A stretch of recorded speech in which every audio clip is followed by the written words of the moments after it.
never dreamed. Hope ran dry quicker than it seemed. Same old talk, same excuses. Another year of Raider blues. Vegas lights don't hide the scars. Fourth down prayers, broken hearts. We rode hard, we paid the price. Buried hope by week 9. Put it in the dirt, let the whistle blow. Another Raider year, laid 6 feet low. We drank the Kool-Aid, paid our dues. Rock bottom blues and black and shoes. Yeah, we scream, yeah, we stay, yeah, we lose. Raider Nation never quits on you. Now!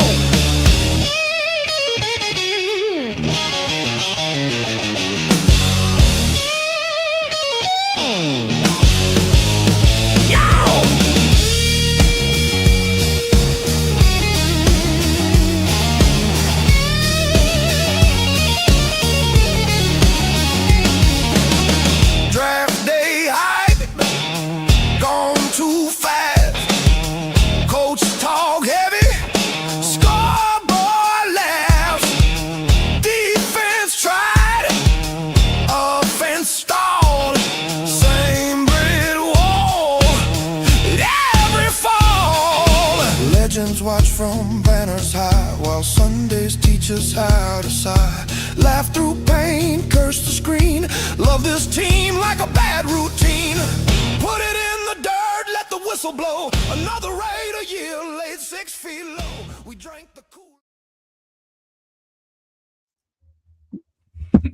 Hey, what's up, Raider Nation? Welcome to Raider Nation Show Me Your Shield. Within the last 10 to 15 minutes, some real important news has come down that kind of shakes up our monologue that we were going to run through tonight, and some of the questions and answers and some of the takes that we were going to observe tonight on our show. As being reported by Tom Pelissero and is authenticated on the face page of the Raiders website, Raiders.com, the Baltimore Ravens have decided to back out of the Max Crosby trade. Update. Max failed his physical. Automatically canceled the trade. Which was probably what Baltimore was going to use that, because they could have passed him based on the where he's at with his recovery. I mean, possibly, but also with that being said, the physical has to be done anyways, just to see if there's anything else. Mm-hmm. So there is a chance that is the cause. Also, is there was a degenerative issue? Yeah, which possibly. A lot of times will not be reported accurately. Yeah, as we know how football teams will do. And if it's a degenerative issue where he could have a total knee failure within the next year or two, then that was a smart move by Baltimore, to be quite honest with you. Now here's overreaction thought. Was this do with our Linderbaum deal? We're sticking with Linderbaum. No, we will. Linderbaum doesn't have to. Deal can't be finalized until tomorrow.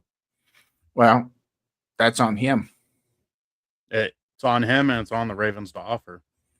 Well, if they want to offer $27 million. Yeah, true. But it's a younger player without an injury who is the heart of their offensive line. And I see where you're going with this. Yeah. I see where you're going with this. And they've already lost, 7 or 8 other starters on their team. And Lamar got hurt because of offensive line last year. Mm-hmm. Maybe. Debatable. Could be his play style. Yeah, it's his play style. But do they really want to let Linderbaum go away? Because in actuality, it really does look like they traded us Linderbaum and 2 first-round picks for Max Crosby. Kind of like a silent trade, huh? Yeah, kind of. It's like, granted, we were the highest bidder. Yeah. It could be also the Ravens think them canceling the Crosby trade also messes up our deal with Linderbaum. Like, we won't want to pay him that, which is totally false because from what I was hearing is we were at 78 million left in our cap space after all that stuff yesterday, and we didn't do any extra deals today. So bringing Max back, that takes up 30 million of it. So we're still sitting at 48 million if that number was accurate. So it's totally on Linderbaum if he wants to back out. I was hearing today on, I think it was the morning tailgate was mentioning it, was Linderbaum was seen as a Max Crosby like guy when it comes to loves the team, loves everything about the team, wants to play his whole career there kind of thing. So it was really shocking that he left and made a deal with the Raiders. But it could have been that the Ravens just weren't getting anywhere near the number he was seeking. Hence why he just had to do it. Because if he was a Max-like guy, he sees everything that's happened to Max. Yeah, no, I got to take my money now.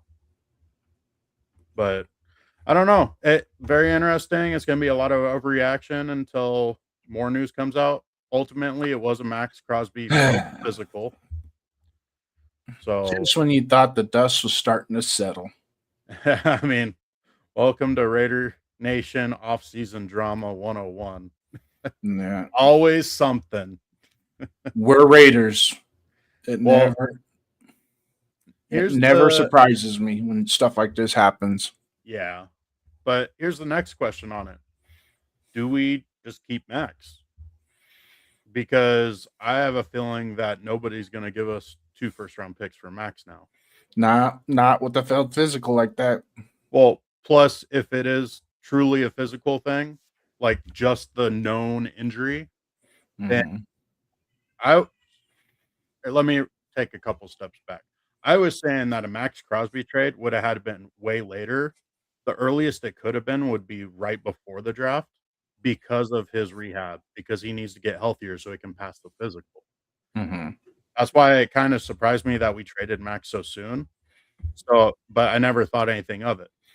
But a lot of these big time orthopedics that work for NFL teams, they can tell whether or not that knee is going to be sufficient when it's time to start playing football.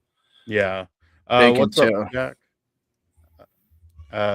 Enamel red. That's wild. Max failing his physical will screw us getting Linderbaum. I don't think it screws us getting Linderbaum unless the Ravens back out, use that cap space, and sign Linderbaum himself.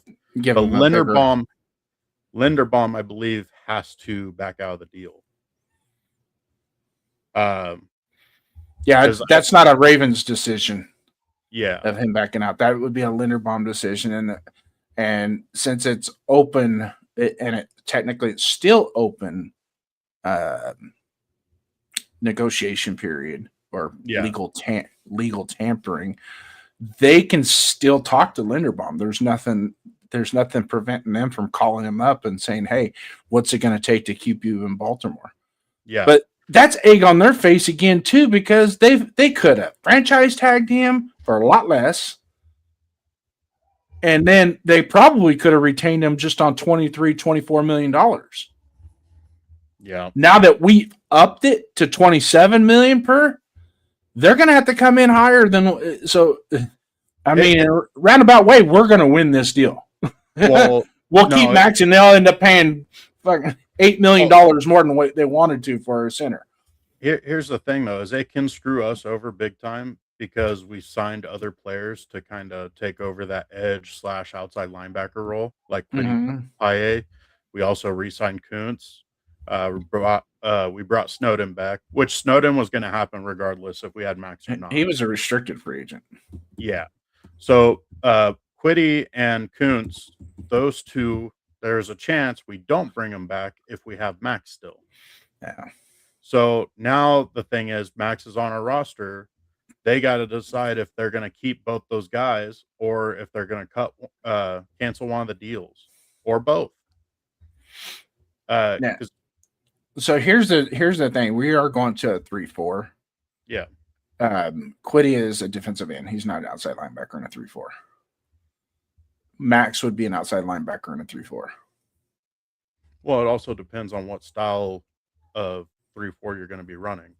Well, Because if you're running like a 3-4 over, that fourth outside linebacker, he's going he's to a be a hands in the pure dirt. edge rusher. Yeah. So that's what Quiddy would be playing, would be a stand-up edge. No, he's a hand in the dirt kind of guy.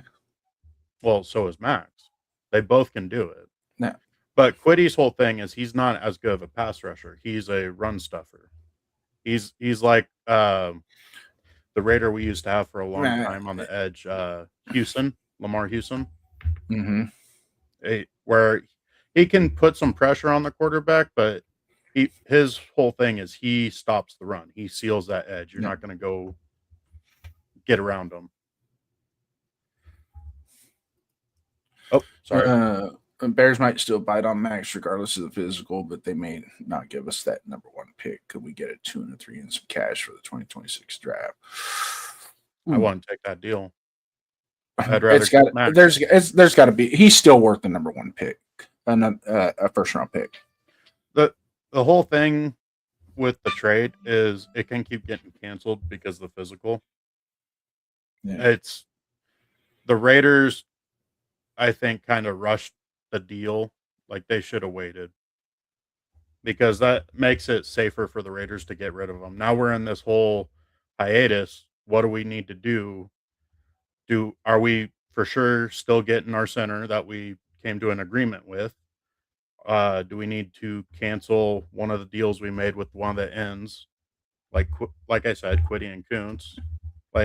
The Raiders don't need to rush, but they need to quickly decide what they're going to do with the deals that they already made. Yeah. Just give me a minute. I'm gonna mute and go off screen. So if you want to rock with it real quick. Big Raz is saying Max is more of a run stopper as well. I mean, yeah, that's true because teams really focus on trying to stop his pass rushing. If he had a true pass rush partner, or if we could get more pressure consistently through the middle, Max would show a lot more in the sack column. But you also got to remember his injuries too have slowed him down these past 2 seasons. So I think Max is more of an all-around player because he's still a very good producer when it comes to pressure. He just doesn't quite get that sack.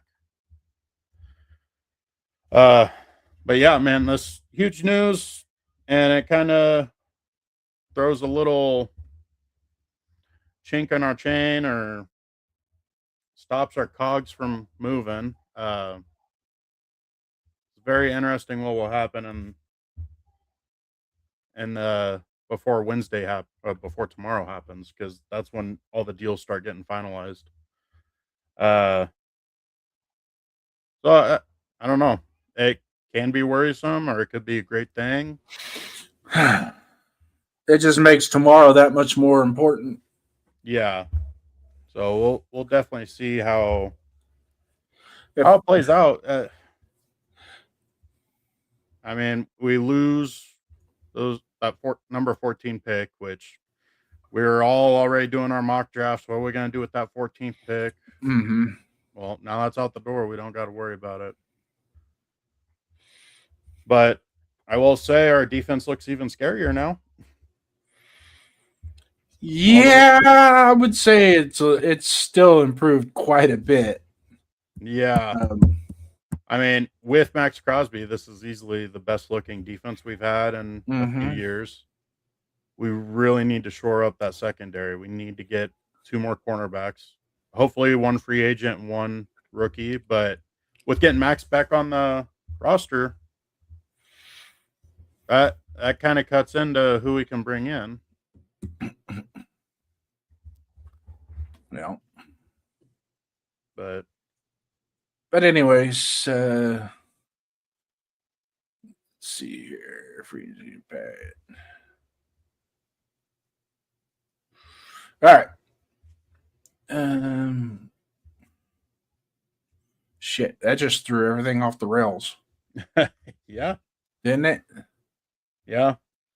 But this is what we're going to do, because we kind of had some questions lined up for the chat. Those of you that are in the chat, Big Raz, Enamel Red, you guys, thanks for coming in. Let's look at it this way. Let's just hit it. you guys generate the conversation, and I will start with if you want to go to the notes there, Mr. Duncan. And we are I just earmarked it right now. Raider Nation roster and draft debate questions. So if you want to go ahead and throw any questions out there, we got 7 people, 8 people watching right now. If you have a take, man, throw it up there in the chat. Let's get to it, man, because this is I hate to say bad news because I hate to lose Max Crosby, but it kind of throws a wrench in what the game plan was. And the game plan was to, number one, get younger and let the young guys start to develop and get some really good players and rock with it. Chewy, thanks for coming into the show. We got Ron Rossi, 2501. Thanks for coming in, man. Hey, hit those likes and subscribes, man. Subscribe to our channels. Ring that bell. Go to the notifications and hit the bell where it says all, so you get the notifications. And that will really help this channel grow. Right now, we're a little bit on the small side, but our boss over at 41 Raider, Jeff, is running a show right now. Hopefully, he'll plug some of his guys over.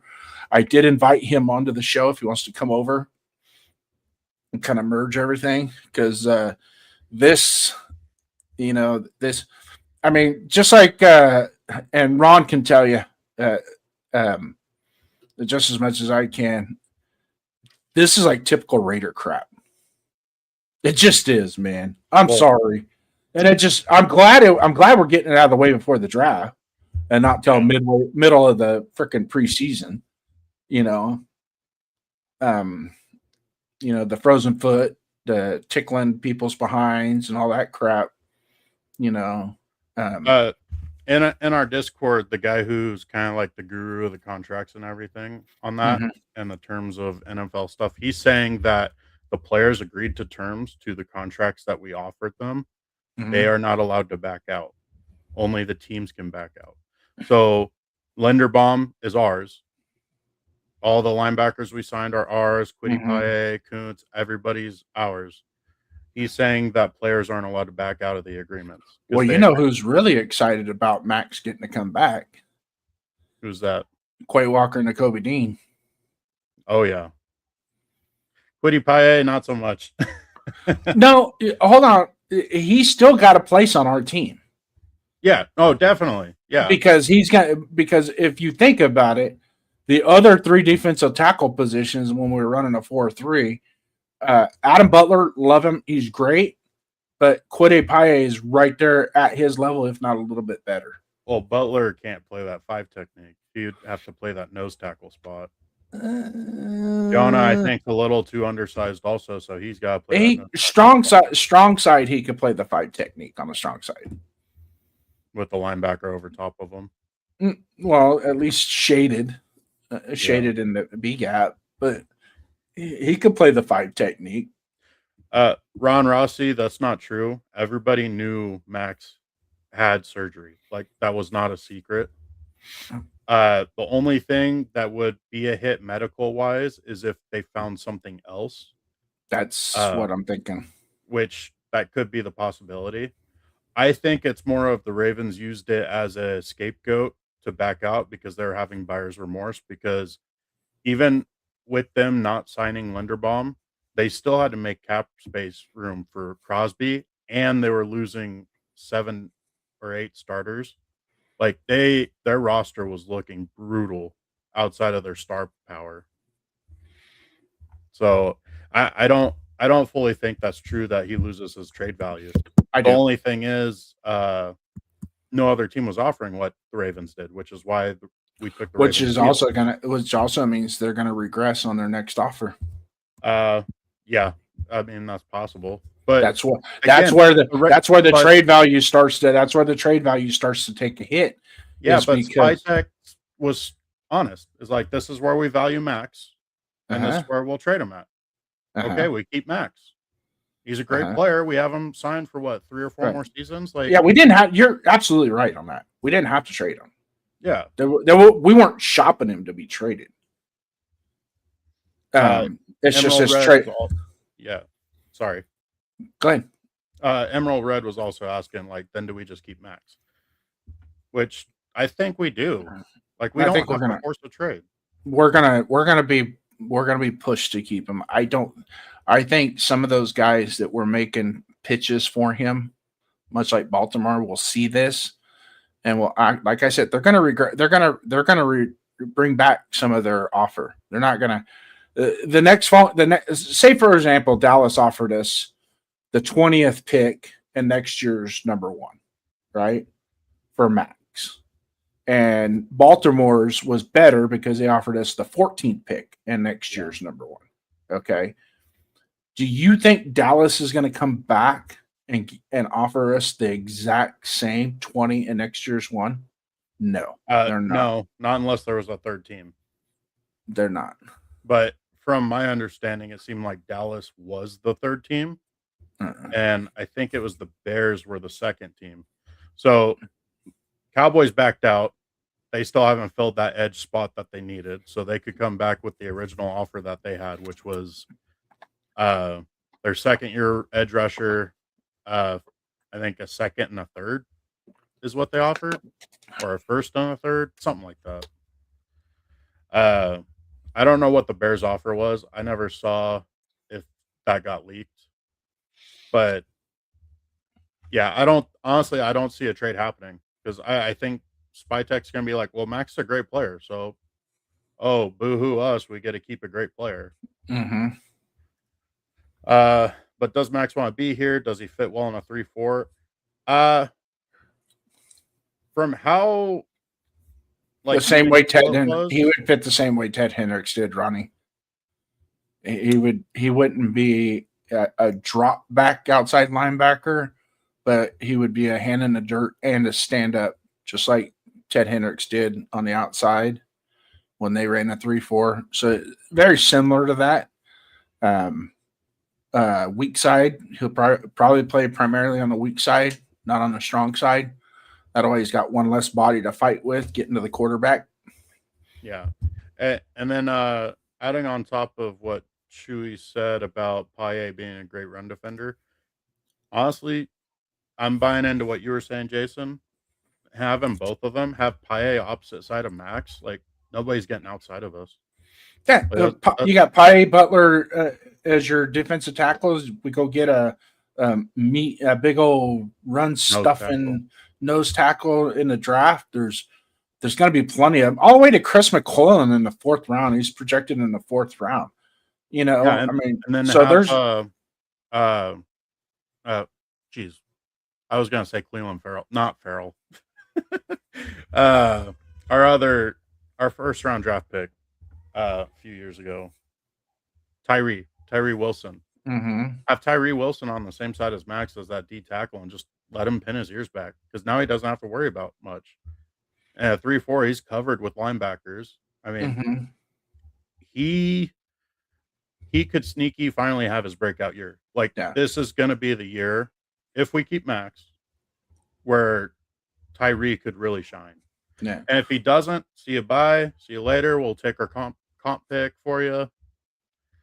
And that's all she wrote with him. Chewy's saying we will not get a top 15 pick for Max with anybody, I think. I agree. Only chance we would have at getting a top 15 pick is if it was only one draft pick or one first round pick. Mm-hmm. So that's probably the only way we would get a top 15 pick, is if it was a team came in with one first round pick, maybe a player in a second or a third round pick, kind of like that Cowboys deal was. But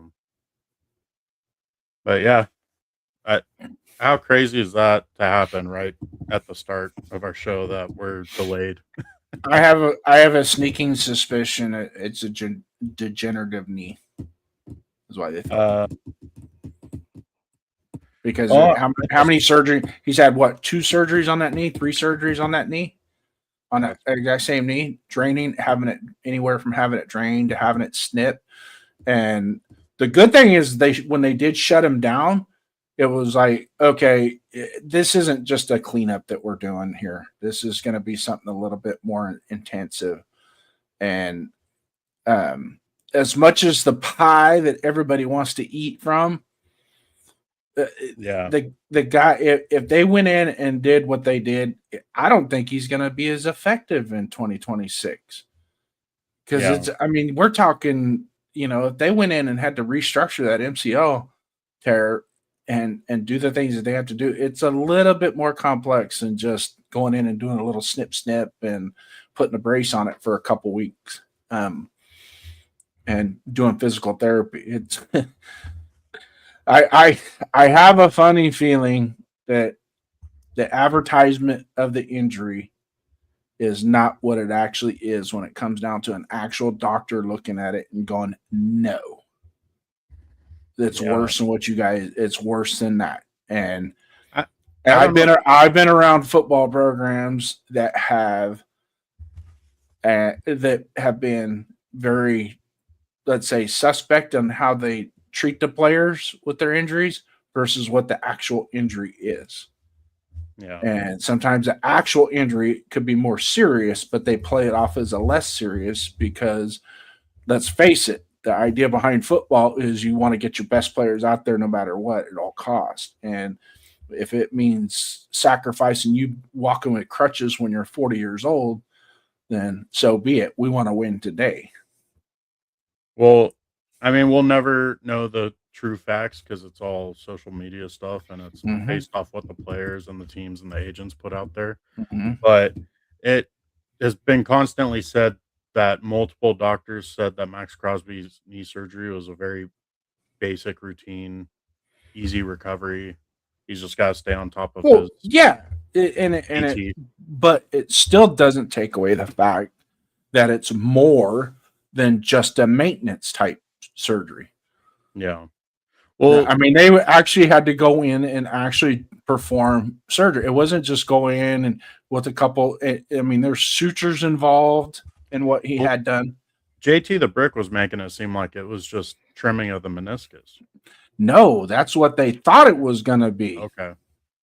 And that's not true. No, that's why he actually should have been shut down sooner than what he was. And it progressively that's the thing with the MCL. You sprain an MCL if you don't take care of it right away, it could get progressively worse. It's one of those that that you just don't sleep on the injury. You have to if it's just an MCL sprain or slight tear, you deal with it immediately. To be quite honest with you, I bet you it was just a slight tear in week 5, week 6, just a slight tear. And it was back then. It was probably one of those deals that they can go in there and clean it up. You're going to be down for a couple weeks. We go in there, we clean it up. You should be good to go. But nope, he played on it, and it got worse, and it got worse, and it got worse. Yeah. And it's just like any other tendon that has been pulled and stretched, and it's got a weak point in it. Over time, that weak point gets bigger and bigger and bigger. And now what? Now it's gotten too big. Now we got to go in and fix it the old-fashioned way. So you got to be leery. That sometimes, especially in the NFL, man, it's like that's why we have independent people up in the skybox now telling people they got to come off the field when they get their bell rung, because that's all they would throw them a couple of smelling salts, say, suck it up, get back out there, And I'm not knocking it. That's what a testosterone-driven sport is supposed to be like. That's what you sign up for, But at the same time, don't blow it off as it's just a slight sprain, or it's just there's inflammation for a reason, that your body telling you are hurt. You need to fix this.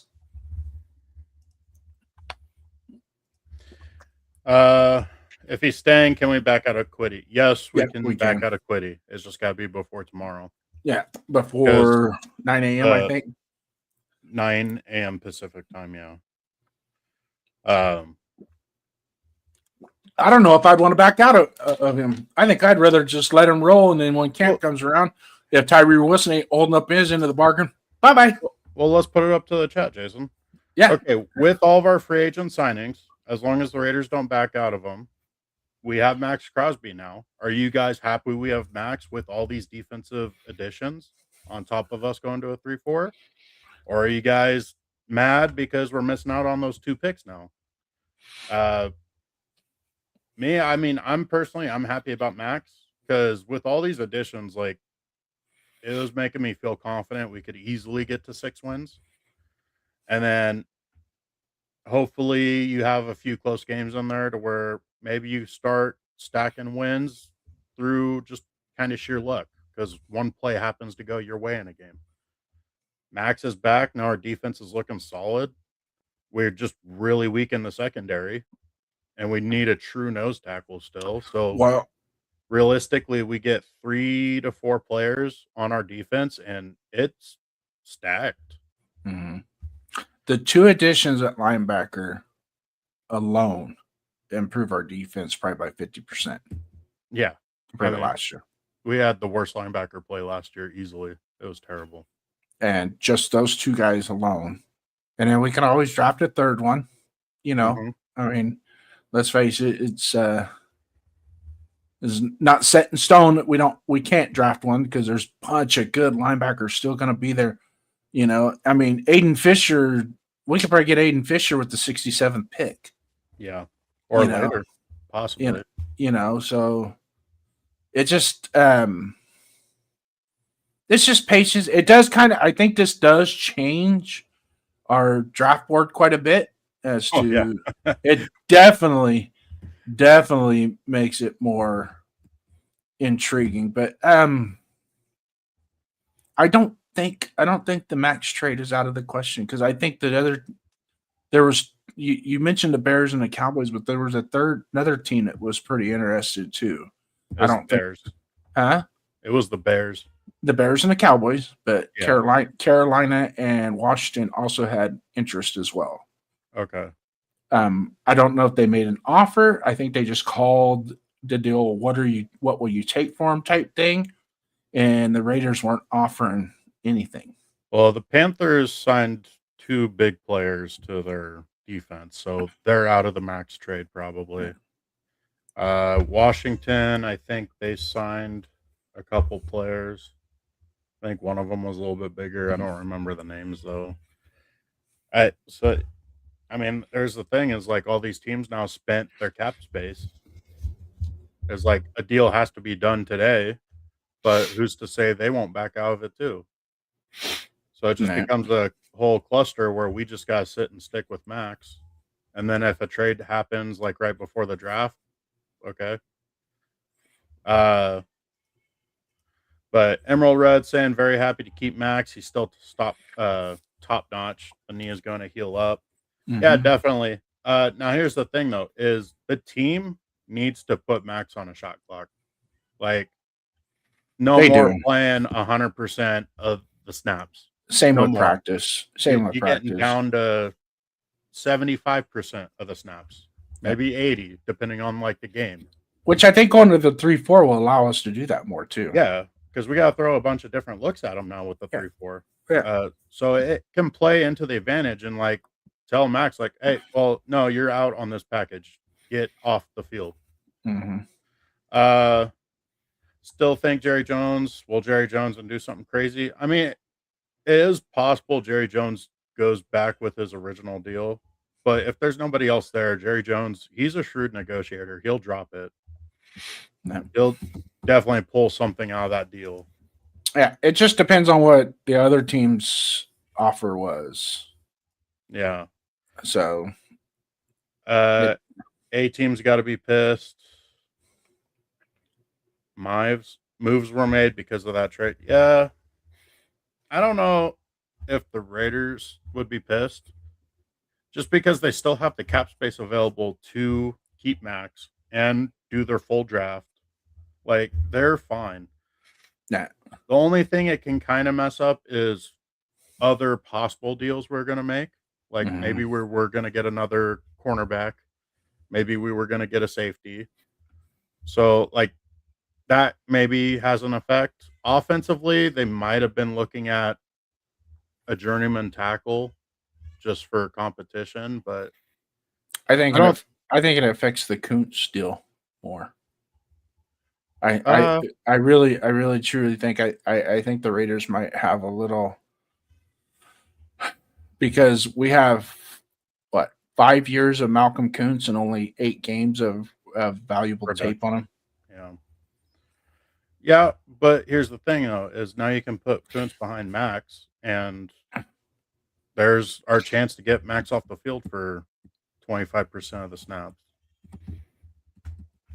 So you're looking at Kuntz being like a relief pitcher, because we signed Snowden too. Yeah, Kuntz and Snowden, like, they're going to rotate around. You generally speaking, it's been Kuntz and Snowden rotating around opposite of Max. Yeah. And then Max plays everything he can, and then when he does come out, then Tyree steps into his spot. Mm-hmm. But in the 3-4 now, there's a bunch of different options we can do. We can do Snowden, who can be that stand-up edge rusher. We could put in Kuntz so he can be more of a cover the flats outside linebacker. Could move Tyree out there to do a strong over and have him rush on the outside. So, there's a bunch of different looks we can throw at them with the 3-4 where we can pull Crosby off the field so he's not getting all those snaps that he has been. Because he needs to be put on a pitch clock or pitch count, and Max will not do that himself. Yeah. But it'll be interesting to see what comes out. Definitely keep your phones on alert, because if it ends up showing that we don't sign somebody tomorrow, or even tonight, it shows that we backed out of a deal, I think that more than likely shows we're definitely keeping Max. Even if anything doesn't happen, chances are we're keeping Max, because they stood firm on their original deal, which is how they got it up to 2 first-round picks, and I don't really see it getting back to that. No. It's just like buying a house. If you ever buy a house and you go to buy a house, and you're your real estate agent, you go to make an offer to purchase a home. Sometimes you got to go a little bit higher if you really, really, really want that house. And sometimes you get lucky and the guy that had the highest bid backed out. Yeah. So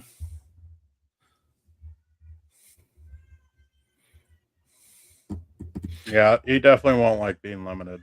No, but he's going to have to start realizing, and he's been told by several Hall of Fame players, Howie Long included, is there comes a point in time where you got to dial it back a little bit. Otherwise, you're going to shorten your career.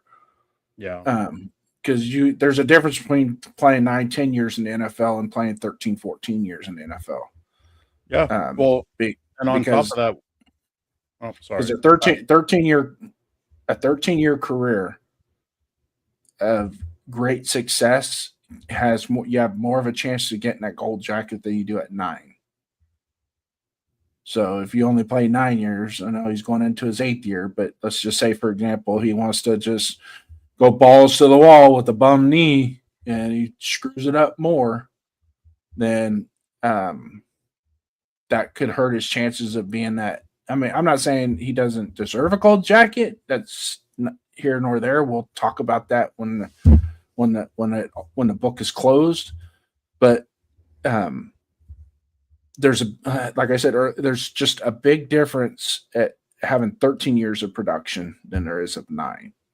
Yeah. So there comes a time, and he could probably get more sacks and more statistics if he pulled it back a little bit more, because he can play have fresher downs versus playing, emptying that bucket for 2 or 3 plays in a row. Once you take a play off, go out on second down. It doesn't hurt, But yeah, he does have a dog mentality. You got to pull him back a little bit, but sometimes players could be their own worst enemy. Yeah. And then just to add to the whole difference between a 13-year career compared to a 9-year career, there's also a difference between being able to give 100% of your effort for 75% of the plays compared to giving 80, 90% of your effort for 100% of the plays. Mm-hmm. Like his knee has been a constant issue now for multiple years. It's 3 years in a row. Yeah. So he definitely needs to be allowed to play at 100% for less snaps. You know, And I mean, I like the warrior mentality of get back out there for my guys, do it for my guys. I gotta play. I gotta play. I gotta play. I love it. Don't get me wrong, but there's sometimes, especially when you talk ankles, knees, shoulders, that you just go, hey, play it smart. Don't be stupid about it. And if a doctor tells you, hey, you need to shut it down for a little while, shut it down. It's okay. yeah.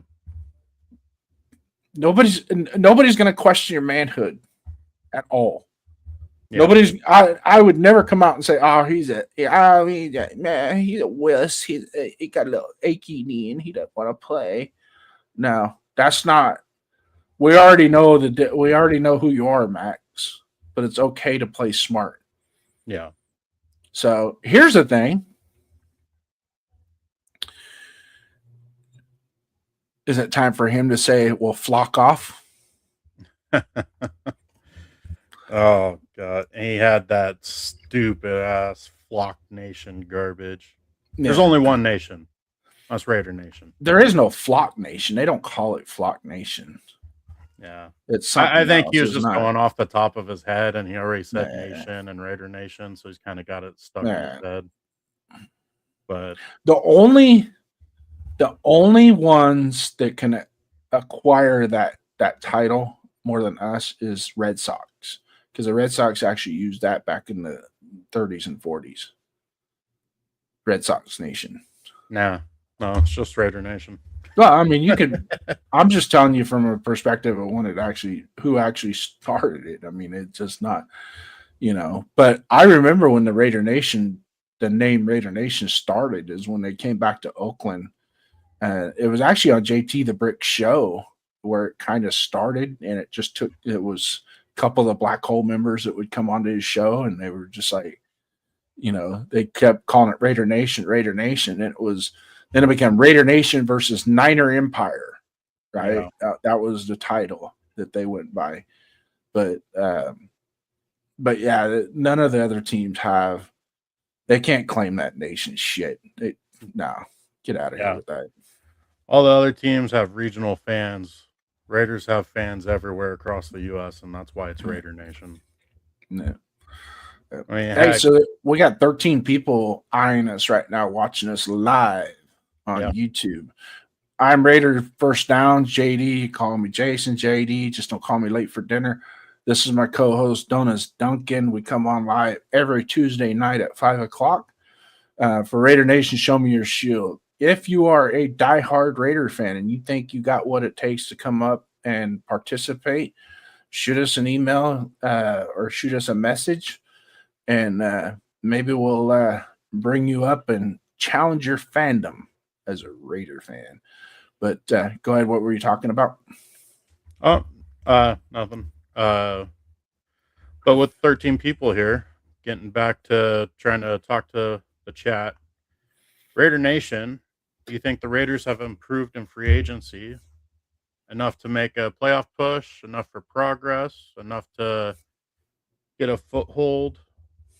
Like, are you seeing improvement with the team with the moves we've made so far? And what's your favorite move so far? But earlier you mentioned, Jason, those two linebackers, like that, great signing. I know a lot of college experts, every time they were talking about them going into the draft, is like, man, it's such a shame that these guys cannot go to the same team together because they truly feed off of each other. Oh yeah. So I mean that has me excited to watch what these two guys can do. Like, can they perform like they did in college and the pros as a tandem? Because that'll be definitely something fun and special if they can.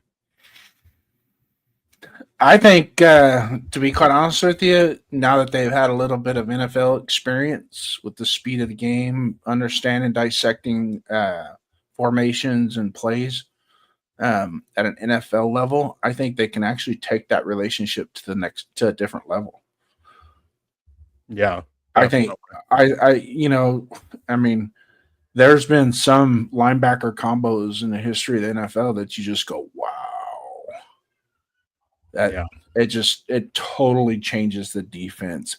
And what's cool about it is, especially with these two going, if you watch Quay with the Packers, is sometimes just their play alone, it makes it look like they're almost playing with 12 people on the field. That the bodies are there's minuscule open windows for run lanes, minuscule windows for passing lanes. You know, let's see, Ronnie. Yes, definitely. Just that one plug of Linderbaum in the center improves us immensely. And then you throw in Rick Dennison as our offensive line coach. Huge change. There's going to be you're going to notice a big difference in that offensive line this year. Big difference. Imagine the O line coach having film sessions with the O line. Holy cow! And I think Mendoza will be just fine with Linderbaum as his center. So that's a good pickup. Great leadership on offense. Definitely. Emerald Red coming in with really depends on how Mendoza does during his rookie year. Are we going to bring in a veteran quarterback? Is AOC going to get some burn early in the season? I think we'll know more during the training camp. Yeah, definitely. Now, we all know Spytek and Brady and all them said that they don't like starting rookies. Mm-hmm. I think we're kind of remembering it wrong, or at least I was. And then I heard somebody else say, no, that's not what they said. They said they don't want to start a rookie that's unprepared and doesn't have the support. Mm-hmm. So it's quite possible Mendoza starts day one because they're trying to build this roster so that way he can have success. Yeah. And Linderbaum's a huge part of that. JPJ knows he's a starting guard now, so he needs to just focus on that instead of splitting his time between starting guard, starting center, backup guard. Like, they did him a disservice last year. They should have told JPJ, no, you're playing guard this year. Focus your attention on that. And it probably would have worked out better for him, other than the injuries. But yeah, no, I definitely think they're looking at Mendoza being the starter day one because they think he's ready, and they're doing their best to make sure the roster's ready for him. That all has to come together. Yeah. But it doesn't hurt to sit him 3 or 4 games. It just depends. Well, it's just like you said, it with the roster. And if we go into the season, we'll know more once preseason rolls around and we get through preseason. Kubiak will have a better understanding as to I think he's smart enough to know not to put Mendoza out there if he's not ready. But only time will tell, and it just depends on how he develops during the preseason. Because one, he's going to have to command an NFL helmet, which at Indiana he did. Yeah. So I don't see a problem in that. Okay, so so he's going to have a steeper. His pre-snap preparation is going to be a little bit more refined.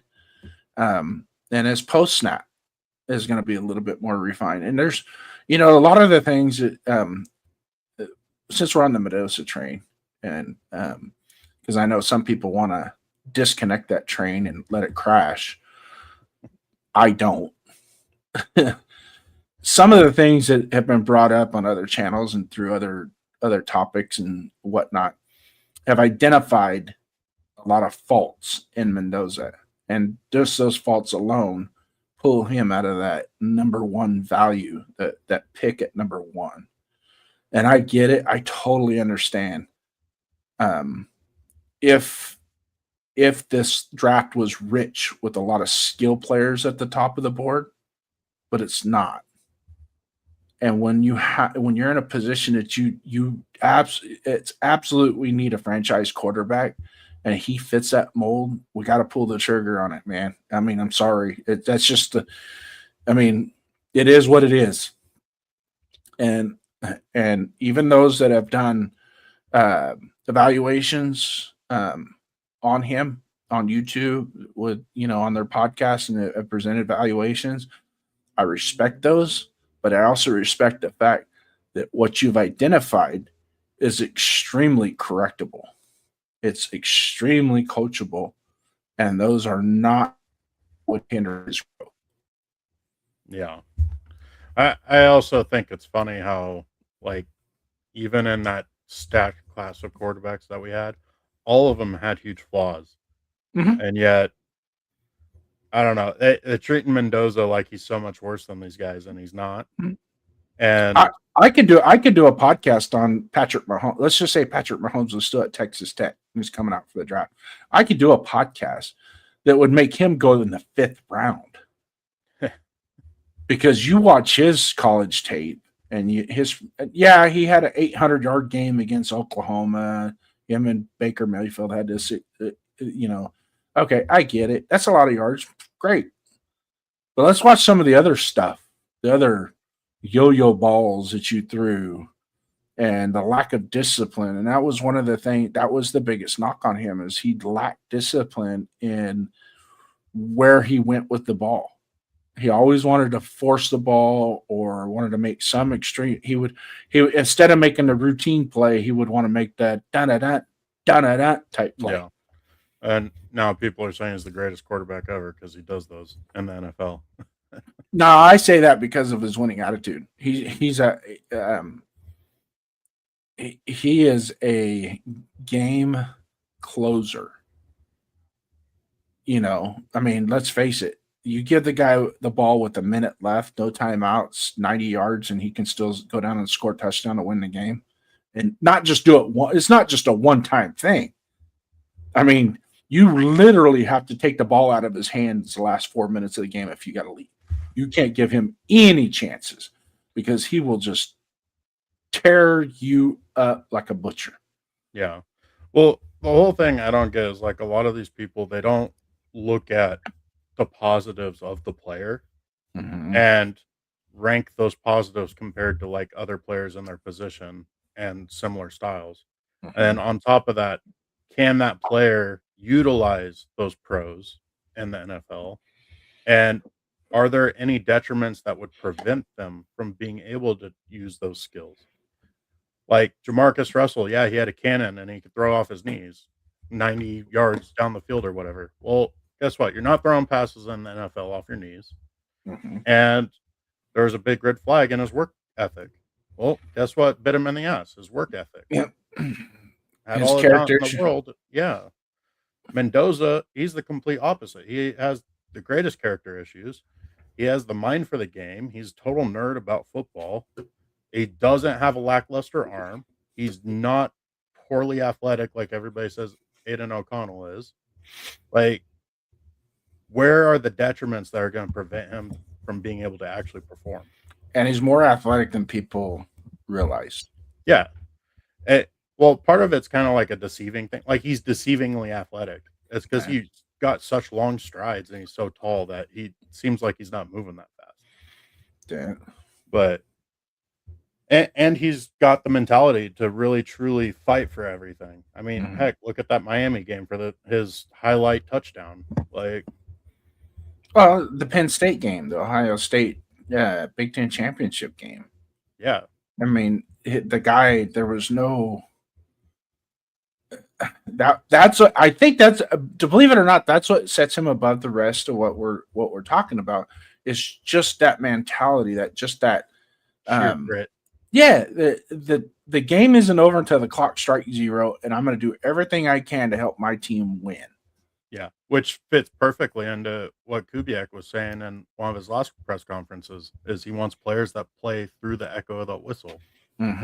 Like, the play's not over until it's over, and Mendoza definitely fits that mentality. But thanks, Enamel Red, for sidetracking us on the Mendoza talks again. It's okay, man. That's what we're here for. You do that, we'll run with it. Yeah. If anybody else got any Mendoza takes, throw them up there. Let's hear what you got. Yeah. Getting back to the Crosby thing, though.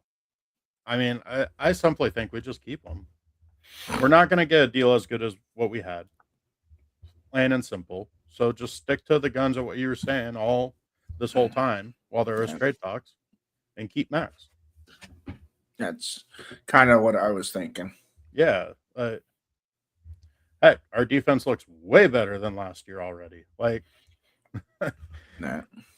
I mean, dang, man. Like, Max Crosby is a great player. Yes, he has a bum knee, but he should be able to get healthy before the season starts. And now it's up to the coaches to put him on a shot clock. Yeah, because that knee is not going to take the beating like it has for the last 6-7 years. It's not. Yeah. So he's going to have to. The team's going to have to be smart with it, and he's going to have to be smart with it because one of the things, the reason why they shut him down this last year is that last week before he got shut down was one of the first weeks he could not practice. He could not get to practice at all. And it was just like, okay, we can't keep doing this. We gotta shut you down. You know, it wasn't, and the Brock Bowers thing was the same way. It was like, okay, you guys have way more games to play in the rest of your life. Let's not try and jeopardize that today for what? To win a game that's going to mean nothing. Yeah. You know? I mean, I love that they want to play, but it's also up to the front office and the coaching staff to get it through their heads. They're not playing because of X, Y, and Z. No. And unfortunately, Max got pissed off about that. But hey, guess what? The adults at the table made the right call, and that's encouraging to me that Spytek's willing to make that tough call. And hopefully now we have a coaching staff that will back up that call and make it during game times, which I'm going to keep going back to. Put them on that pitch count. You there, Jason? Yeah, I'm here. Okay. I'm here. I was just reading something. No, I was reading something. Every time when I freeze is because I'm on another tab on the computer. Okay. So it will only with this computer I can only activate one tab at a time. So to try to keep the Max Crosby talk going a little bit, in our Discord, it's still blowing up. That's the All Aboard Discord from All Aboard Raiders on YouTube. A lot of them are starting to get pissed off that we have Max now, which, I mean, if you word it right, I can understand the sentiment. Unfortunately, they never word it right, so it's always just seems like they don't want to have Max on their team. Ultimately, they're pissed off because they don't have the draft picks, which I understand. But now some people are starting to say that if Max don't want to be here, just let him leave. Well, that's just stupid business. You can't let an asset like that just walk out the front doors. Like, you have to get something in return. And unfortunately, we're not going to get that return. So we need to keep them and let them play. Yeah. And there's a certain person in our company that's going to be upset because we lost draft picks. Yeah. Which I understand being upset about the draft picks and the whole emotional roller coaster of Max going to a different team after he's played so well for us for so many years and was the face of the franchise, and he was a true Raider. Like, he embodied that old school Raider. Like, I get all that stuff, but I just don't see how you can word it as you're mad to have Max on your team. It's just got to be about the draft picks, and I can understand that part. What's the cap hit with Max staying? So his original contract resumes with us. So I believe it's a $30 million cap hit to our cap space this year. Yeah. And if the information is correct, we were at 78 million. So now that puts us at 48 million. And originally with the number 14 pick, they were saying that we'd need about $25 million for our draft class. That's probably going to go down quite a bit, 20 on the high end, but it's probably going to go down more to like 18 million. So realistically, we're looking at about 30 million left to spend for this year. And I think we still have to spend, what is it, like now 15 million more to be safe from being penalized from the NFLPA. Yeah, but that's not going to be hard to do. We No. can pick up 3 or 4. We could pick up 3 or 4 bodies. It will be that could be productive players. And the help draft us. class is going to cover most of that. So No. we're not too far from that. So we'll be okay. No. And then even with the max thing, like we're going to have so much more money next off season too. So we're sitting pretty with or without max on the roster On the free agent side. But like I said too, is when we do, if you take into consideration, you see how we built all these contracts in 3-year contracts, correct? That allows SpyTech to start to build the roster with draft through the draft. So you're basically, say for example, one of my biggest things was this year we go get a Logan in the 4th round, get Logan Jones maybe, and have him sit behind Linderbaum, but teach him how to play the guard too, so he could be a swing player at all 3 positions.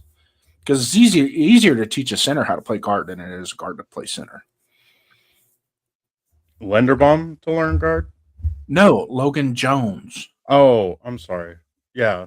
No, Logan Jones would be a great pickup. So you go get something like that. It's not a, you're not drafting the guy to come in right away and be the savior. He's going to come in and sit behind JPJ and Linderbaum and learn as he goes, and then maybe get some run, as the season goes on. If somebody gets hurt, he can plug in, type thing. Yeah.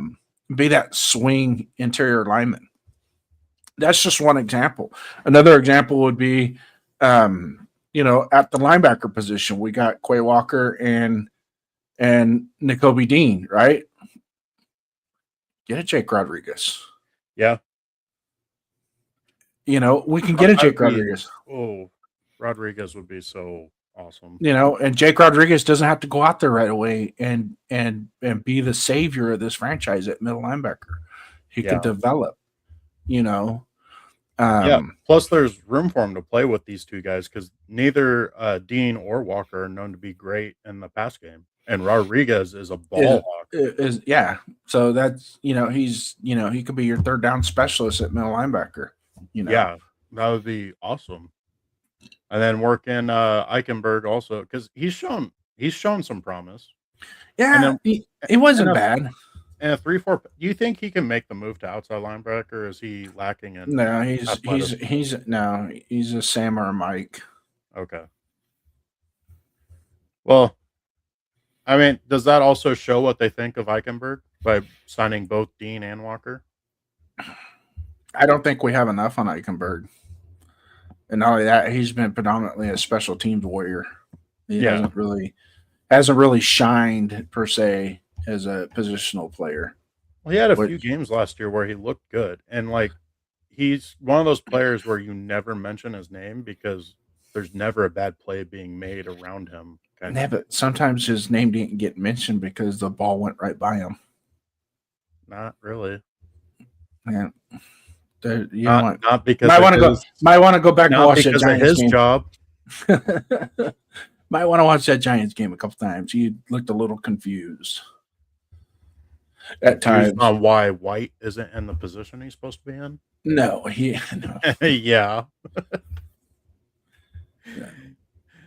No. Eichenberg definitely needs more experience, but he's not going to get it with Walker and Dean on there. So I think they definitely.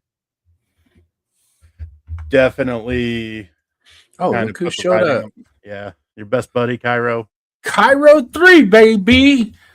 Cairo 3. Here we go. Yeah. This he's is for you, saying brother. Pissed. Raiders. Yeah, he's pissed about the whole deal being broken up. Eh, We were talking. I am too, but the only reason why I'm pissed is because it just throws more mud back at us as an organization because of what's happened. Because here we made this trade with one of our predominantly the best players, right? And now all of a sudden the trade can't go through because our best player can't pass a physical to satisfy the trade, which goes back to that same is that guard from the Rams that we got, and it got nixed because of the medical. I don't remember. I Who was it? remember it happening. I don't remember the name. Yeah, and then he turned around. The turnaround went back to the Rams and had a Pro Bowl year. Yeah. Yeah, and then they had to do all that finagling stuff with Garoppolo also, Mm-hmm. which altered his contract.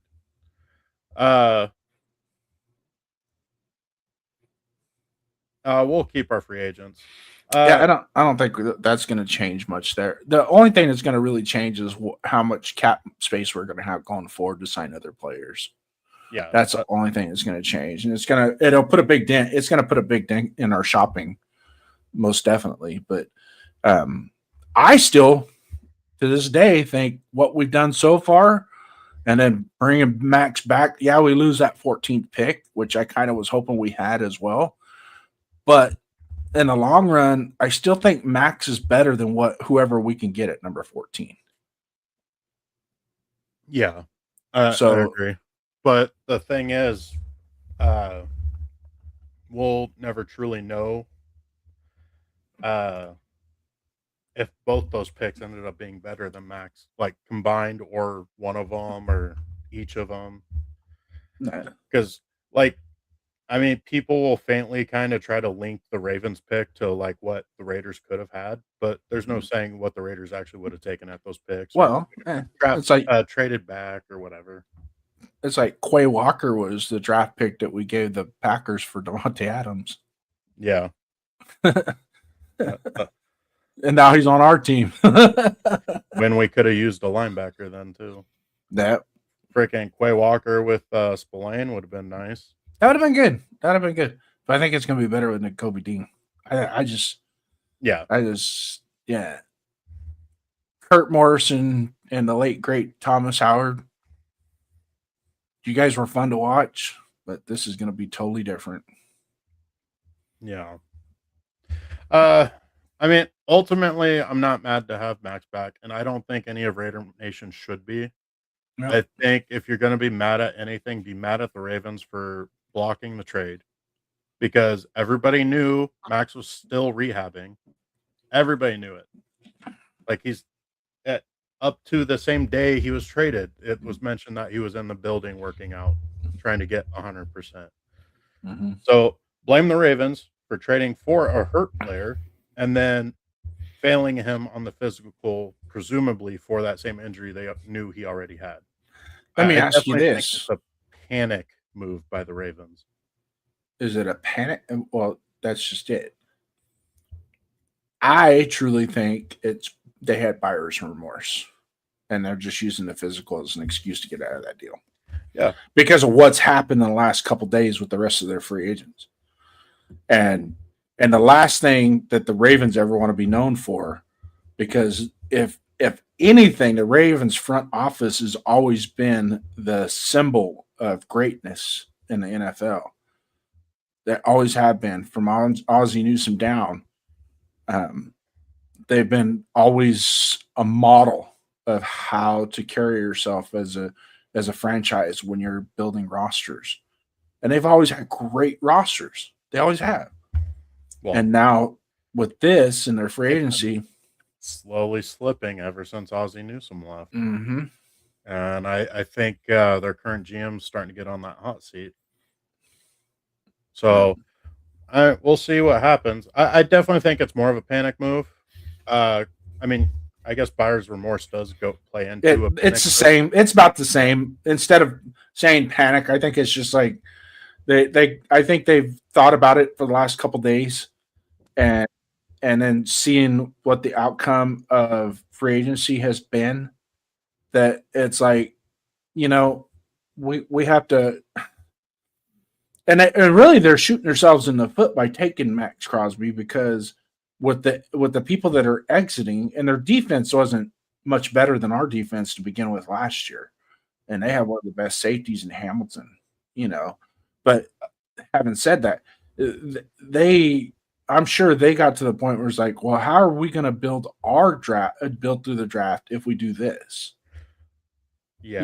And it's not 100% that I'm telling you right now, it's not 100%. I don't think Max Crosby is going to be the same Max Crosby this next year. I really don't. I think that just my opinion, based on how it came about when it went from a maintenance surgery to an actual repair surgery, that there's more to that injury than what people think. And if it's degenerative, as in the knee is going to start to deteriorate over time and faster than what you want it to, how much time does he really have left as an NFL player? Well, going back to what you're saying at the start of that sentence was, in my opinion, though, I don't think it should be asked of Max to be that same player. Like we've been constantly saying throughout this thing, is he needs to be put on a pitch count.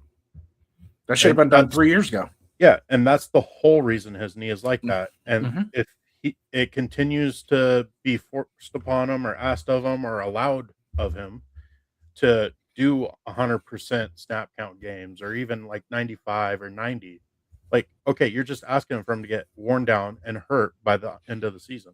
It's going to happen again, hands down, flat out. Like, it will happen. It is up to the team, whether it would have been the Ravens or now us, like, need to put him on that pitch count.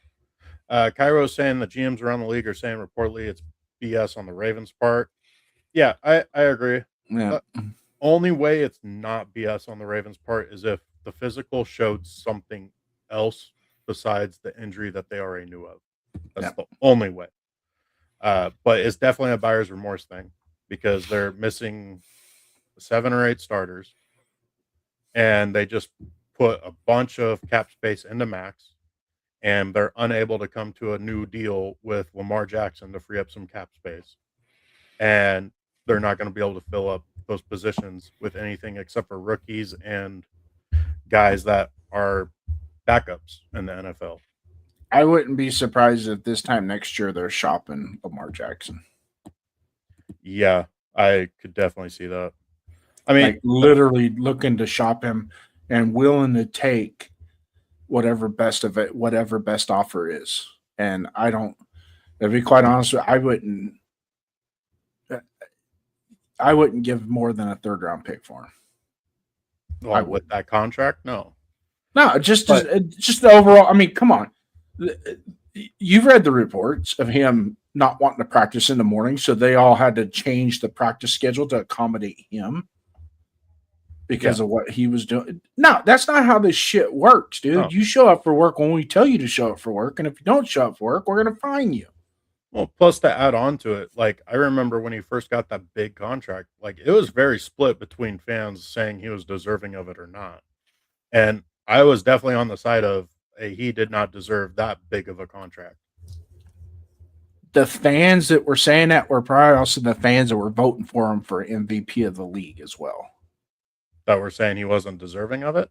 No. Yeah, the ones that are saying he didn't deserve that contract were also probably the same ones that MVP, he's MVP. And then they give him the contract. It's like, I can safely say I was not saying that. You're not a Ravens fan. No, I straight up said I was saying that he wasn't deserving of that contract. And then you said the fans that were saying that. I mean, I am a football fan. The Ravens fans. Okay, and Ravens fans, we're probably and other football fans. MVP. Yes. Yeah, they're the ones that were chanting MVP, and then when he got the contract, they were like, he's going to hurt our team by getting that contract. And well, You give a guy a couple MVPs, shit, he's gonna get paid. Yeah. Well, kick the can down the road to 2026, and look, Lamar Jackson's hurting your team now. Mm-hmm. You can't sign any other good talent. You just tried to get Max, and then now you have buyer's remorse because you lost your first round picks to help fill in those starting roles that you're missing. Mm-hmm. Lost your great center, and yeah, no, it's definitely 100% a buyer's remorse thing, unless something else popped up on the physical, which I'm kind of in doubt of. I mean, like, even if it was a degenerative thing, that still falls in line with that knee injury, so it's still the same injury. But if it's degenerative and he comes back to us, that's something we got to be cognizant of. Yeah. So, I mean, it's just that plain and simple. It's like, okay, well, the knee injury is worse than what we were thinking. Well, no, it is worse than what you were thinking. And truth be told, that if he has if truth be told, if it is a degenerative knee issue, then the Raiders need to take that into consideration as to how they use him next year. Full stop. That's it's simple as that. And you're just going to have to look the man in the face and say, you are not going to be doing this 100 snaps a game bullcrap. That's not happening no more. No. You're going to be a specialty. You're going to be a leader of the team, a leader of men, and that's it. And what I want to hear from Matt's going forward is, I'm going to do what it takes for my team to win. That's all I want to hear. And then do it. That's all he's going to say. Because he just wants to win. He wants to do best for his team.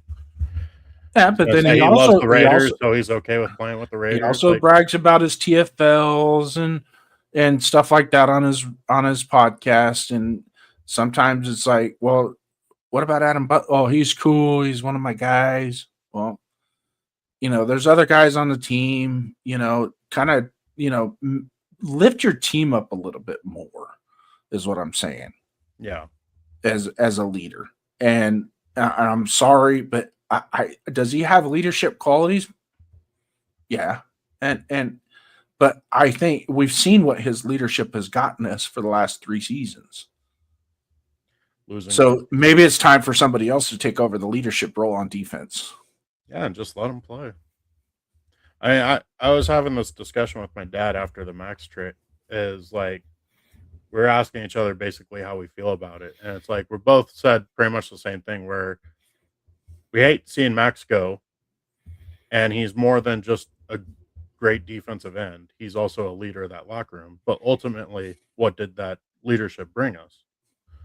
So I was like, are we really missing out that big of a piece on the leadership side when we weren't winning with it? And yeah, there's more factors to it. Like, we can't just put it all on Max. Like, that's dumb to say in a way. But, like, ultimately, he was the face of the franchise. He was the star of the team. Like, he's had so much influence on the team where he got Antonio Pierce hired.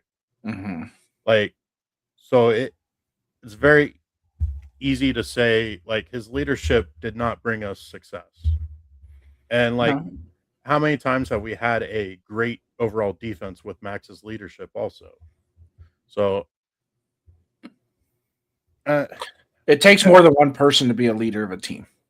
And yeah, usually your leadership hierarchy usually starts within the middle of the field. If you look at any successful team, it starts in the middle of the field.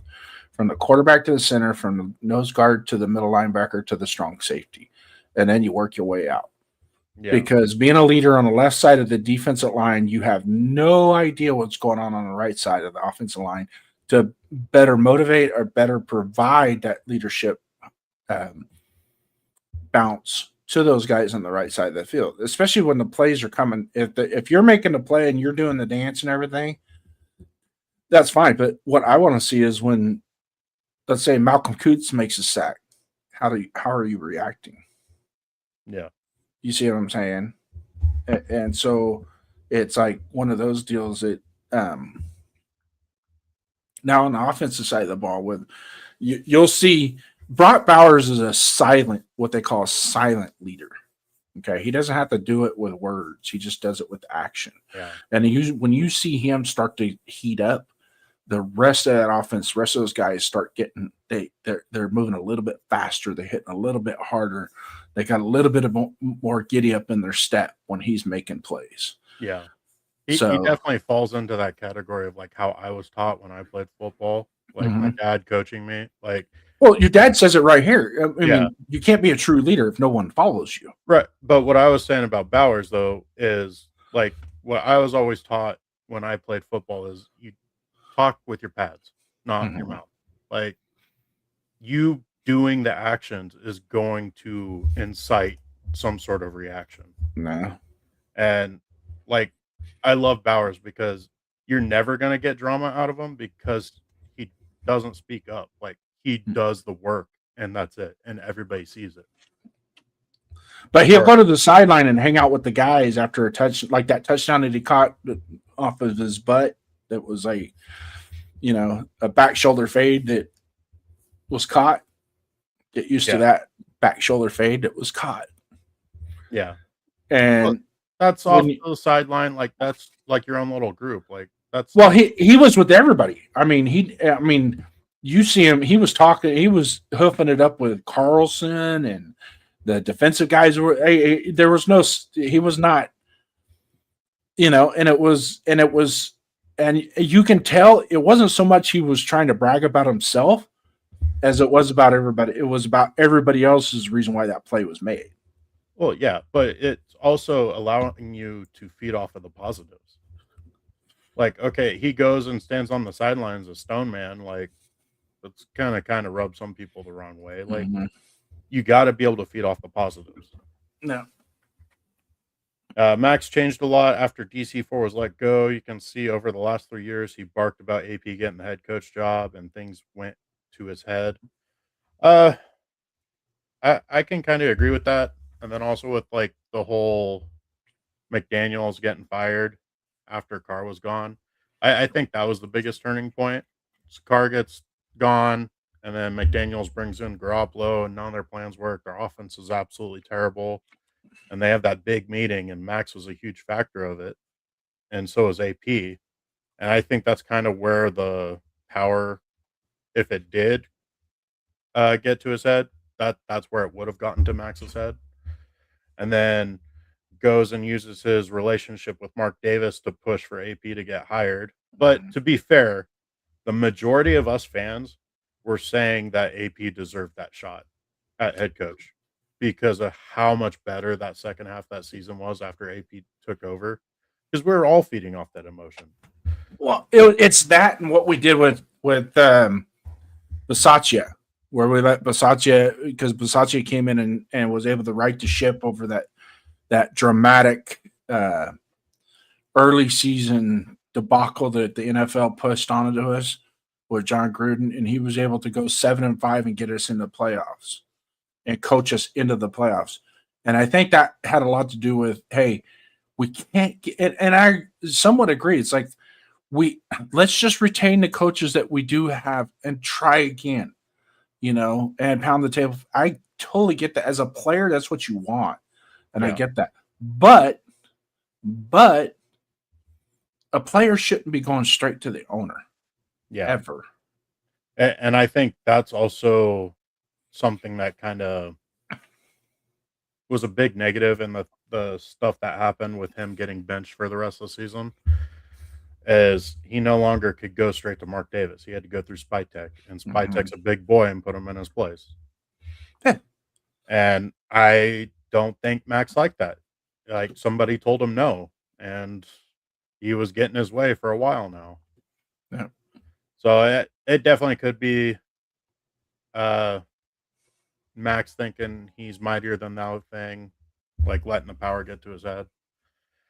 But I mean, hey, Max is a great player. He's on our team again. Mm-hmm. Not upset with having great players on our roster. Yeah, it sucks we don't got those picks, but hey, we're the Raiders, and we always got that drama, and we got to roll with those punches called drama. I'm just glad it happened now, not in training camp. Yeah. Because Yeah. it always seems like training camp is where all this crap happens. Oh, Jason, there's still time. Yeah, I know. I know. It was like last year. It was like we were like 2 or 3 weeks into training camp or whatever, and it was like, oh, man, it's so cool. We haven't had any stupidity this year. And then all of a sudden, Christian Wilkins, blah Yeah. blah blah, refuses to get medical treatment as said by his contract. And oh, by the way, he's tickling people in the locker room. Yeah. Kissing them. Oh, can we not? Can we just stop with this already? You know. Yeah. So Right. the good thing about this as well, and there's some people that are going to be held responsible for this. Is most of this trade between Max and the Ravens doesn't come from Max or Spytech. It comes from the agents. It comes from the media. Because the media is they're the ones that they just feed that crap. And it's the agents that are giving the media the information to feed on it. And what was cool about this is a really good experience for us as Raider fans was that the Raiders actually put their front office on lockdown when that stuff started a week and a half, 2 weeks ago. They put them on lockdown. Where Spytech, the email CC throughout the whole organization was, you will not talk to anybody about anything regarding Max Crosby unless you have spoken to either Spytech or Tom Brady specifically. And if you leak something, you will be terminated immediately. Yeah.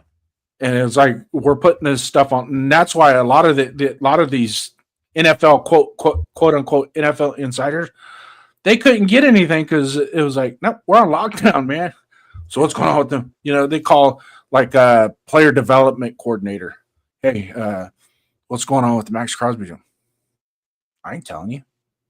I don't want to get fired. That's been one thing the Raiders have always been good at, though, because our insiders have always been piss poor because they don't get any information. The team has stuff on lockdown unless they want it to get out. Yeah. And so it's been like that forever. The funny part is I had the chance to meet Derek Carr in person, right? And he was picking up. It's when he bought his Rolls Royce. He was at the dealership, and I was working. I went there, and he had about 10. He says, I got about 10 minutes. What the heck, because they were still finishing up his car. No pun intended, but they were still detailing it so he could take it home. And I said, so what's up with all these rumors, man? This, that, and the other thing. He goes, you know where that comes from, don't you? And I go, no. He goes, it comes from us. And I go, it makes sense. He goes, yeah. Oh, yeah. He goes, we'll throw stuff out that we know is absolutely false just to watch people feed off of it like chum in the water. He goes, it's absolutely hilarious. And people take it like it's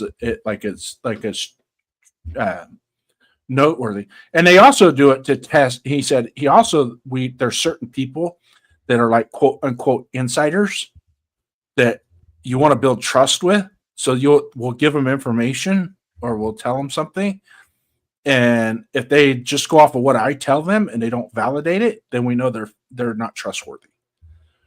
So they won't talk to them. Yeah. And that was Derek years Carr ago. brought that up on one of his podcasts recently too, saying that the players are the ones that are starting all that stuff. Yeah. Emerald Red saying the way the linebackers stood up and challenged Max on the field too. Whites and Roberts talked right back at him. I kind of disagree with that, but I mean, we're not going to have any like definite proof on who was right or who was wrong because we don't know the defensive call. But when you watch the film, it really looks like White and Roberts are both missing their assignments, which is why Max turns around and starts yelling at him and yells on him on the sideline and everything. The one thing I will say is Roberts continued to go to the sideline on and talk to him, not yell back at him, but actually try to talk to him. Communicate. Yeah. So it is possible that Max was in the wrong, at least at least one of those times. But Mhm. it film wise, it looks like Max was in the right, but we will never actually know because we don't know the actual play call. No.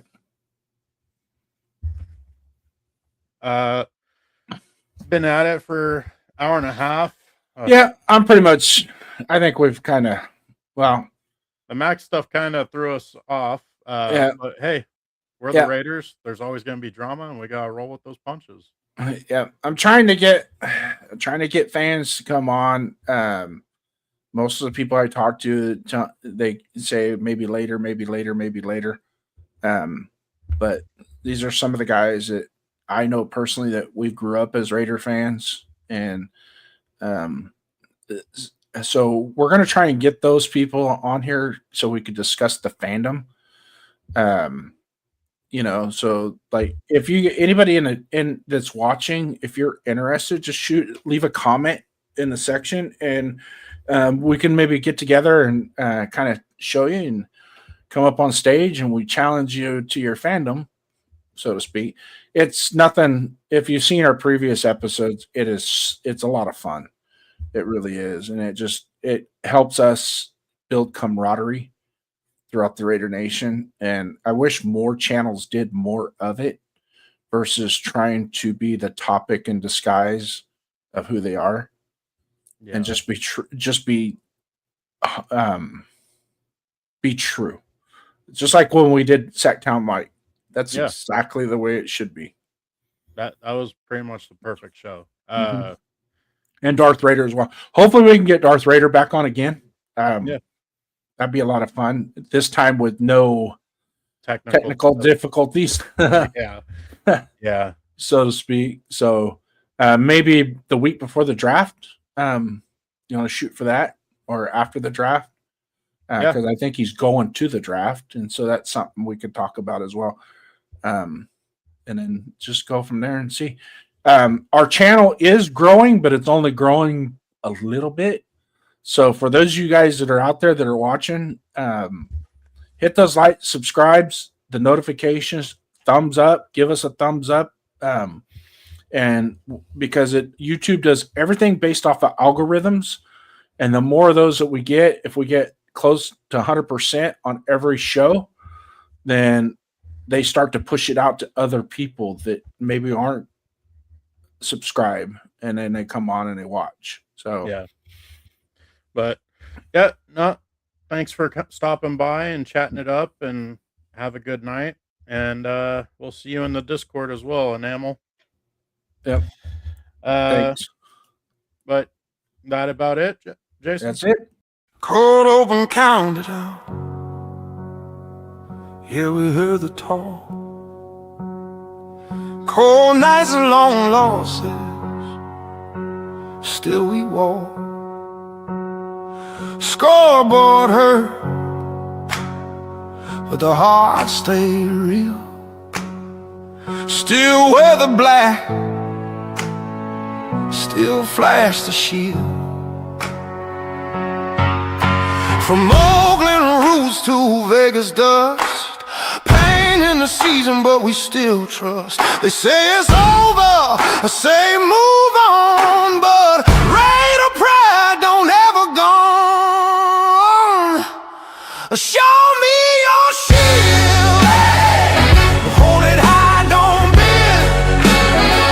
Show me your shield, ride it out to the end.